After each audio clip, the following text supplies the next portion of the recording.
মাথার মুকুট শ্রদ্ধা শিক্ষক মন্ডলী ও আমার সামনে উপস্থিত আছে অত্র বিদ্যালয়ের ছাত্রছাত্রীগণ, সকলকে জানাই আমার অন্তরের অন্তঃস্থল থেকে ভালোবাসা, অভিনন্দন ও সালাম। আজ অত্যন্ত দুঃখ ও ভারাক্রান্ত মন নিয়ে বলতে হচ্ছে যে আজ বড় ভাই বোনদের বিদায় অনুষ্ঠান। যদিও এটা একটা বিদায়ের আনুষ্ঠানিকতা মাত্র, কারণ মন থেকে চিরতরে বিদায় দেওয়া হয়তো সম্ভব হবে না। অনেকদিন ধরে হৃদয় রাঙানো কথা শুনে আমরা এই বিদ্যালয়ে আছি। এখানে আমরা সবাই ভাই বোনের মতো ছিলাম। আমরা আপনাদেরকে অনুসরণ করে অনেক দূরে এগিয়ে গিয়েছি, আপনাদের কাছ থেকে অনেক কিছু শিখেছি। আপনাদের কাছে চিরকৃতজ্ঞ।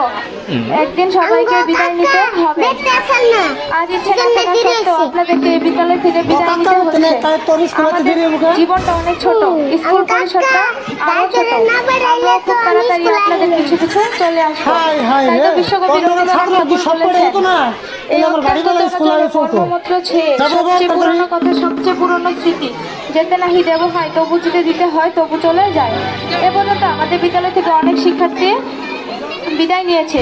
তাদের ফলাফল বিদ্যালয় আমি আশা করব আপনারাও ফলাফল করে বিদ্যালয়, আপনাদের অভিভাবক এবং এলাকার সুনাম বৃদ্ধি করবেন।